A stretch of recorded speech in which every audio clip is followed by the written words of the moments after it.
Hola, mi nombre es José María y hoy quería hablarles sobre el relato de la creación y sobre algo que me ha llamado mucho la atención en este relato bíblico de Génesis, que es el oro en el jardín del Edén.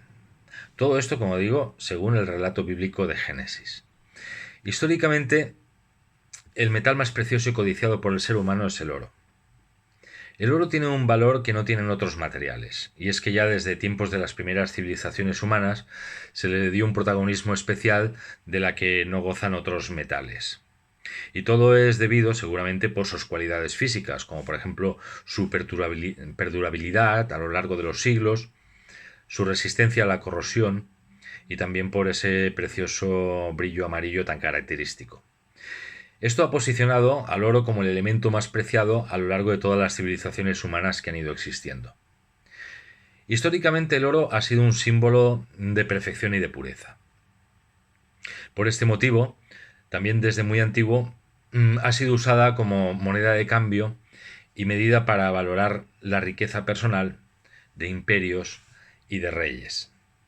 Pero llama mucho la atención que ya en el mismo origen de la humanidad, según el relato bíblico de Génesis, donde se dice que Dios hizo a los primeros hombres, Adán y Eva, y los colocó en un paraíso, ya desde ese inicio se menciona el preciado metal. Y tan solo hay que leer un capítulo y medio del libro de Génesis para ver aparecer la primera mención.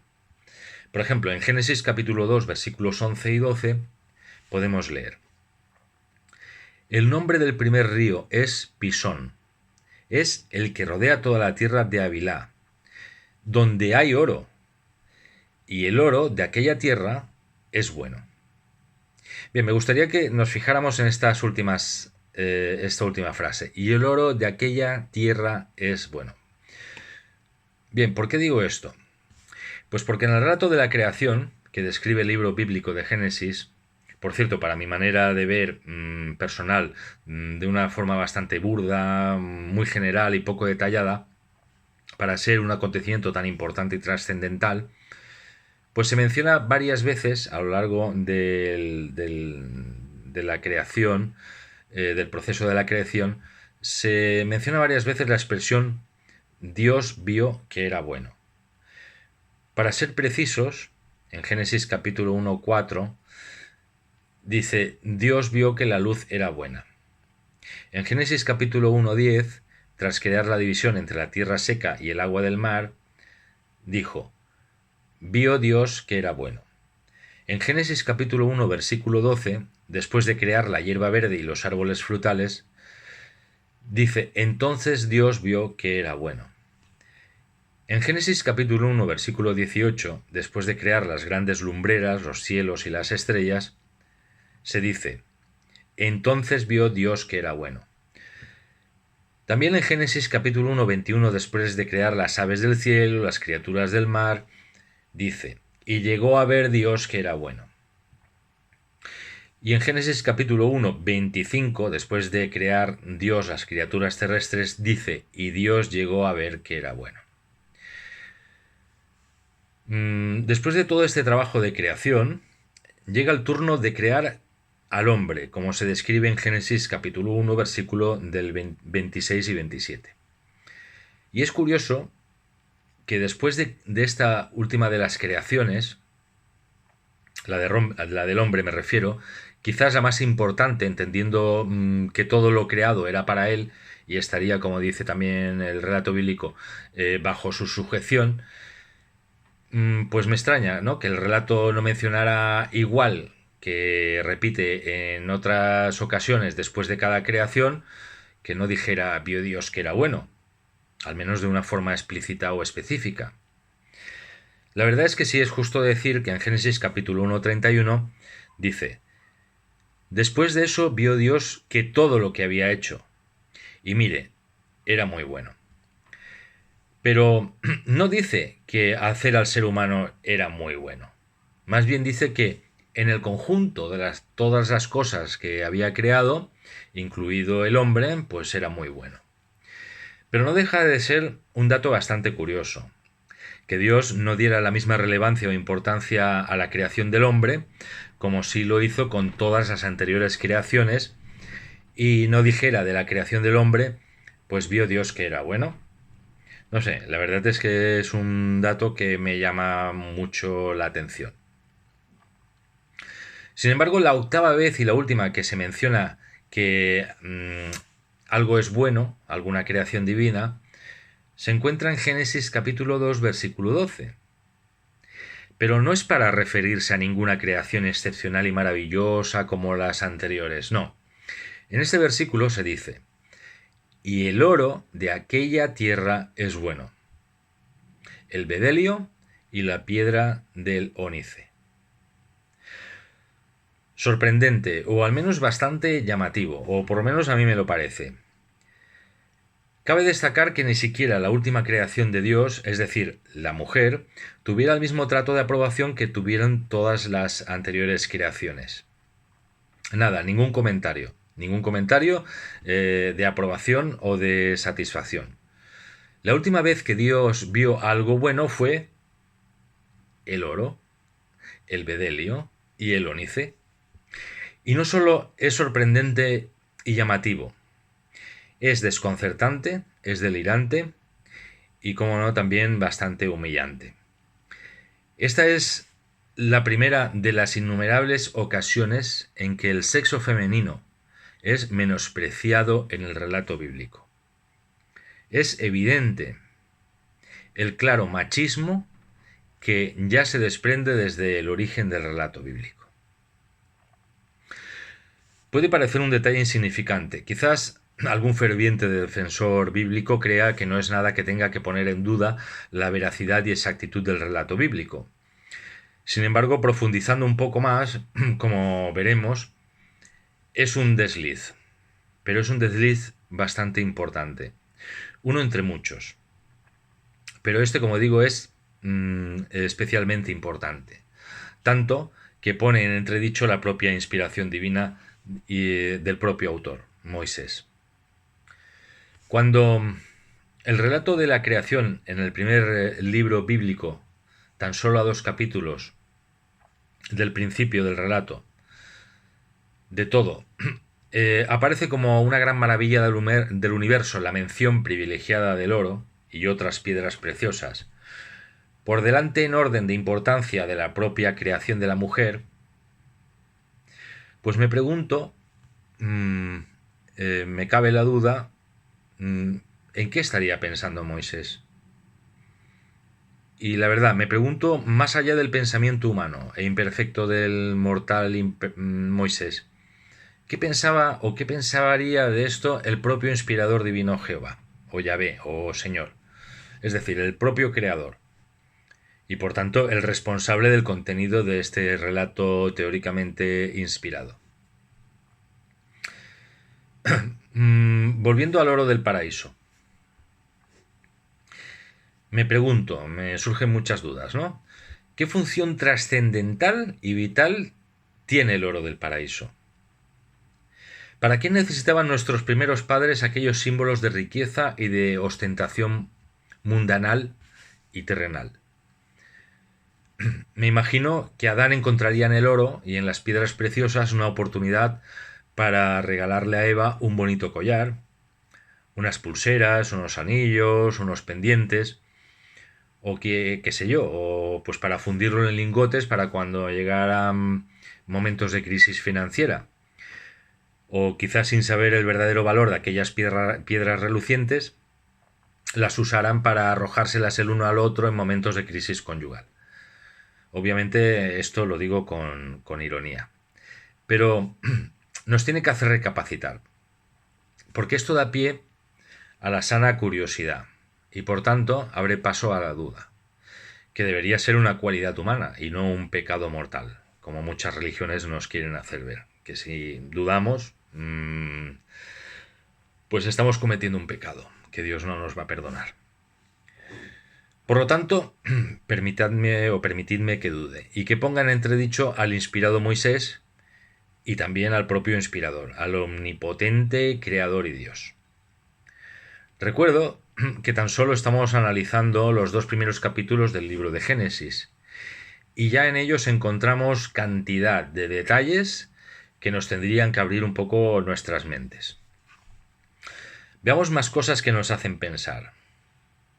La forma como Génesis relata uno de los acontecimientos más importantes de la humanidad, que es la creación del universo, de nuestra Tierra, de nuestro Sol, de las estrellas, de los planetas, de la formación de los mares y las montañas, de la vegetación, de los animales y el propio ser humano. En el inicio de todo, el inicio de toda la vida, de toda la creación, reducido en 2 capítulos. Es ridículo y como mínimo desconcertante. La verdad es que se me ocurren al menos 3 razones para justificar la brevedad, la simplicidad o la caricatura de este relato.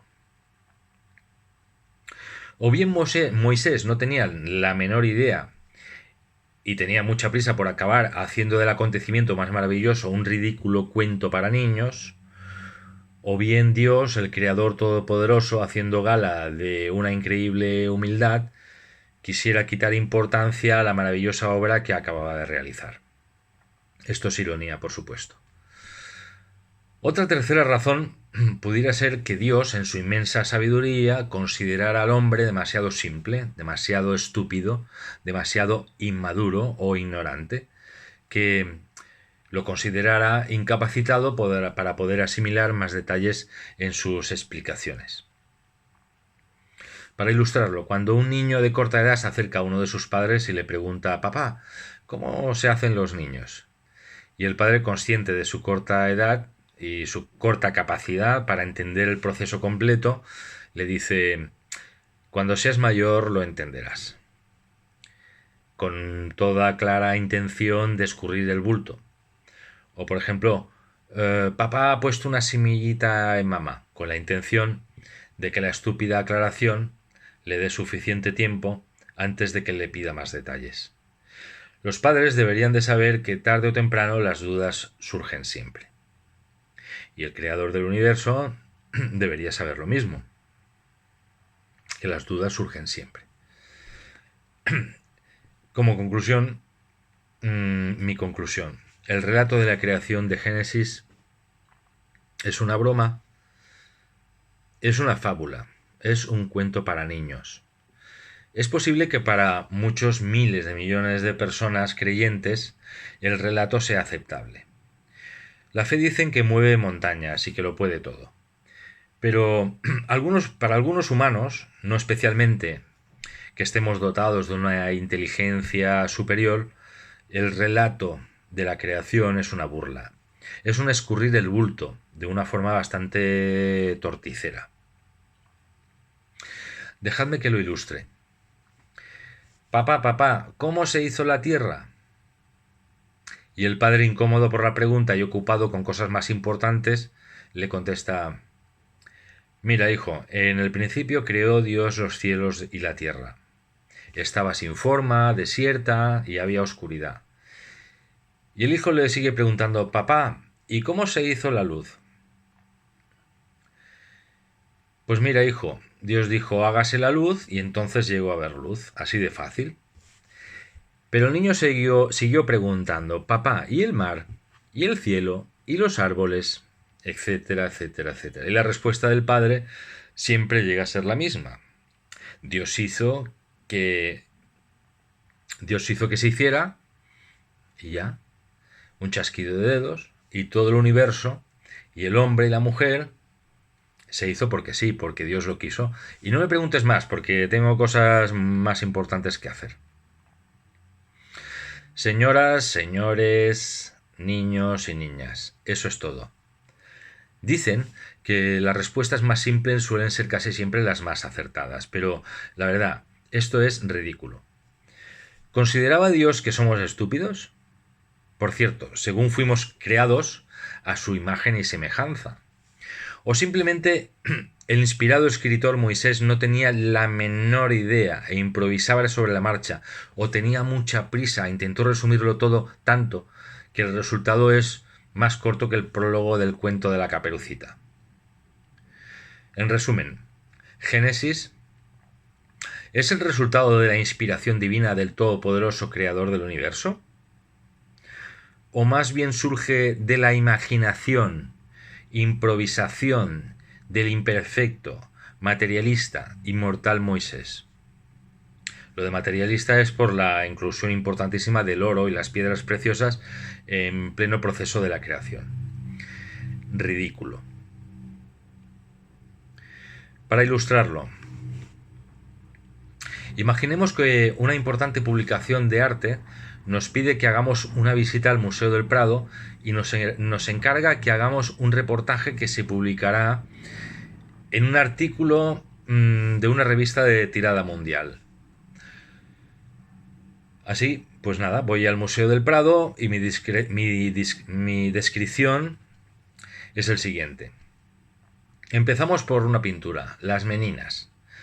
Pues nada, pues un día Diego Velázquez se levantó por la mañana y dijo: voy a pintar un cuadro maravilloso. Voy a reunir a unas cuantas señoritas de estas bajitas que pasean por la corte y las voy a pintar.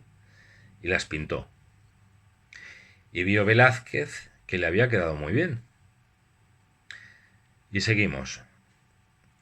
Después vi otra obra maravillosa. El Jardín de las Delicias, del Bosco. Este es un tríptico muy bonito que representa el paraíso. Un día se despertó el señor Bosco y pensó en pintar algo y se le ocurrió que no pintaría un cuadro, sino que serían 3 cuadros en uno. Así que se sentó con sus pinceles y lo pintó. Y cuando acabó dijo: me ha quedado fenomenal. Y se lo enseñó a sus amigos. Más tarde pensé en ver el cuadro de Francisco de Goya, La maja desnuda. Pues bien, el resumen. El señor Goya estaba cansado de pintar paisajes y le dijo a la señora: túmbese aquí y no se mueva en un rato que la voy a pintar. Y Goya la pintó y vio que el lienzo estaba genial. Por cierto, en la puerta del museo había aparcado un Ferrari muy chulo, que le habrá costado un dineral al dueño. El oro del paraíso. Pero bien, sigue la descripción. Como seguía visitando la galería de Goya, me fijé en otra pintura: Saturno devorando a sus hijos. Un día Goya, cansado de paisajes y señoras desnudas, decidió pintar algo diferente. Y se decidió por pintar un señor con mucha hambre que comía a su hijo. Cuando terminó de pintar, se sentó en una silla y pensó: me ha quedado de maravilla. Y aquí se acabó el reportaje. Hay muchas más obras y pinturas en el Museo del Prado, pero es que estoy muy cansado y tengo prisa. Además, ¿a quién le interesan los detalles? Al que le interese, pues que venga al museo y lo vea. Pues la verdad, me importa un bledo los lectores de esa puñetera revista. ¿Pero qué pasó? Pues cuando presento mi reportaje a la revista, me dicen: mire señor, el reportaje carece de todo tipo de detalles, es muy superfluo, no tiene ningún sentido y no le interesa en absoluto a nuestros lectores. Quizás para un niño de 5 años, pero la verdad, no para adultos inteligentes. Y lo de Ferrari, pues no lo entendemos. Que venga a cuento. Está absolutamente fuera de contexto. Lo sentimos, pero no nos interesa. Bien, acabada la ilustración. Me pregunto: ¿en qué demonios estaría pensando Moisés cuando escribió el relato de la creación? Para empezar, Moisés ni siquiera vio el museo. Moisés escribió este relato miles de años después de los sucesos, es decir, que no fue testigo directo de los acontecimientos. Lo más probable es que Moisés le llegara esta información, si no se la inventó, pues por tradición oral. Es decir, un padre se lo cuenta a sus hijos y estos hijos se lo cuentan a sus nietos y sus nietos a los otros, es decir, así sucesivamente durante 2000 años. Muy fideligno, sí señor. No nos extraña, pues, la poca exactitud, el poco detalle y la simplicidad del relato más importante de la humanidad. También me pregunto cómo. ¿Cómo es posible, no? Que el creador del universo, el todopoderoso, permitió que Moisés escribiera este infame relato de su propia creación. Seguramente he leído este relato de Génesis, así como el resto de la Biblia, cientos de veces. Y me avergüenza, la verdad, me avergüenza confesar que jamás me fijé en estos detalles. Y sí, los detalles también son importantes, a veces fundamentales. Y como es este caso, y otros muchos, también pueden ser concluyentes. Si fuera verdad todo lo que las escrituras bíblicas, o si fuera verdad lo que las escrituras bíblicas dicen de sí mismas, que dice toda escritura es inspirada de Dios, según 2 de Timoteo 3:16, pues yo creo que, la verdad, tienen que hacérselo mirar seriamente.